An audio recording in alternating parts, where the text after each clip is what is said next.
Welcome to the MorrowMarriage podcast, guys. I'm super excited because last episode was episode 100 and we did a massive giveaway. Please go listen to that one and get in on it. And you know what? We give a lot. I don't know if you know that about us. I don't know if you ever figured that out.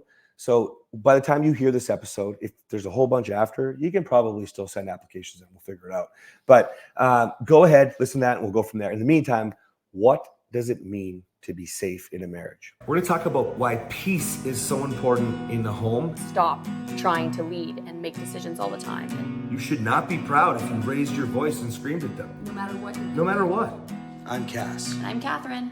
Why am I allowing him to do this in front of our children? Why am I allowing this to happen at all? You don't get to say whatever you want to a man and push him to the point where he snaps. I might have been a really bad man the other day, but today I went out of my way to be a good man, and she thanked me for it. Is that you always want to act in the direction you want to go. So he is just a paycheck.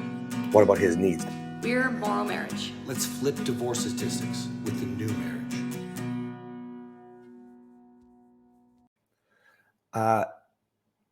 Everybody has their own idea of this, but mostly I know that men often think safety is, well, I don't hit her or I don't yell.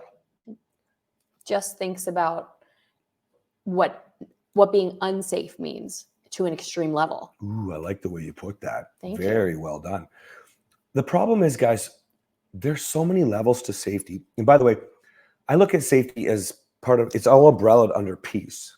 Okay. If you know me, I say everything's violent, right? So if you are shutting down, if you're extremely rageful and yelling, if you're physical, if you're sexual assaulting, like all of it's violence. All of it is how I perceive it. And I do that in my mind because I want to make sure that we keep our home safe because it falls under the umbrella of peace, right? Safety, the next component to safety is also trust. You see, people get wrapped up in safety when we start talking about what it means to be safe.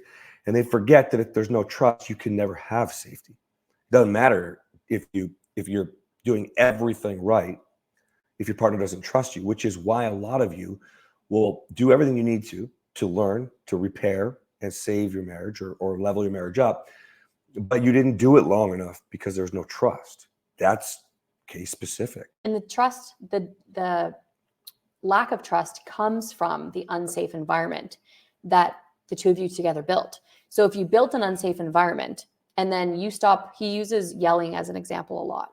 You can't just stop yelling and replace it. Sorry, you can't just remove yelling and replace it with not yelling and expect it to be a safe environment. Because why?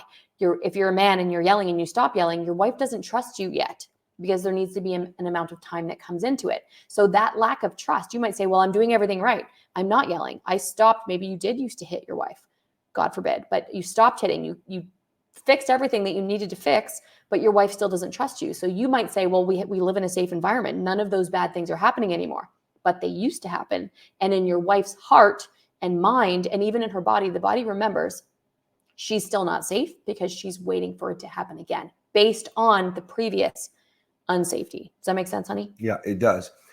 What you have to understand is before you can even understand what safety is, you need to understand trust is a component and it's all umbrellaed under peace. That's why I have the peace pillar in my program. I'm going to take this away from yelling because a lot of people will shut down instead. You know, you're afraid of being rejected or you just don't want another fight. There's lots of reasons, right? And so you shut down. And we talk about this a lot. Shutting down can be even more emotionally damaging than being screamed at. For some, it could be more painful than being hit. At least there's emotion behind the other responses. Well, we better call those reactions, right? And so you have to be really careful. When you're thinking about safety, there's a lot of components that go into it. It's all about creating a not just a baseline normal, replacing yelling with not yelling, okay? That's baseline normal. That's what we had to learn, right? I had to learn. But when you are at baseline normal, that doesn't mean you are safe, is what Kathryn is saying. Now you need to go to the next level. What are the conversations like? Okay, think about my rejection ladder, okay? What are the conversations like? Are we getting along well where we actually enjoy? Meaning, it's not that we're just getting along well, again, baseline normal. We actually enjoy speaking to each other. In that moment, we can find out that it's safe if Kathryn's not afraid to speak to me with her actual opinion, with something that she disagrees on. with holding me accountable, with all of these other real true communications. I'm going to give you a life example from a couple in our programs. Okay. So she just really wants to be able to hug. We talked about this recently on an episode. She really wants to be able to hug him, but she's not safe because she feels that she's going to have sex then. What does she want? She wants to build a lower level of intimacy on the rejection ladder. So she can't say, she can't say I'm afraid because we're going to have sex. She can't say, I think all you think about is sex. She can't actually be herself. That's what safety brings, which means she's trusted you long enough with the new you. And this goes both ways, guys. Okay. You trust them long enough with the new you that they now feel safe enough to be unapologetically themselves. It doesn't matter what the opinion is. It doesn't matter what they want to do, what their ideas, goals, dreams are. I could talk about core values. Kathryn's don't have to line up with mine. We're going to find a way to make them work. When we talk about solving problems and 2/3 being unsolvable, we can still make compromises. We can still find solution-based answers. And we can also just move past and through issues. There's two things I really liked there. So you said that safety, part of being safe is being able to be unapologetically yourself.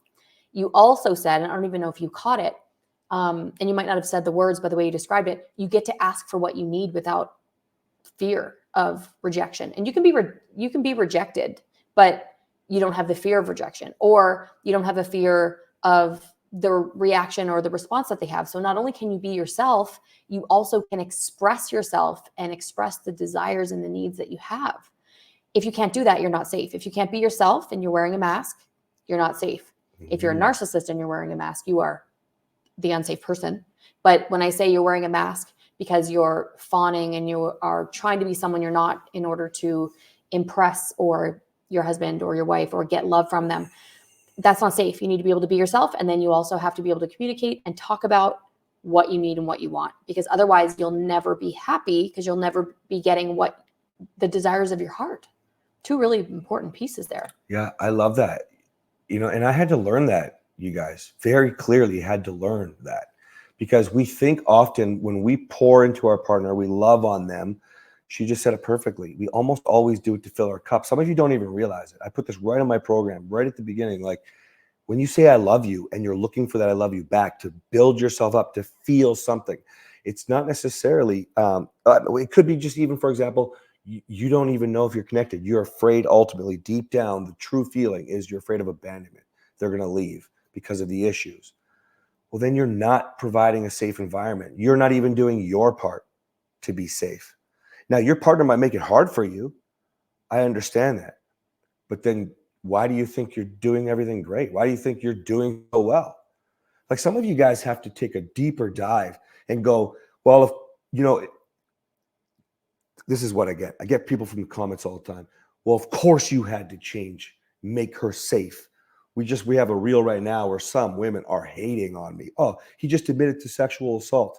It's based off that content with perspective of, if your daughter told you, right, that she didn't want to have sex with her man, you'd want to go kick his butt.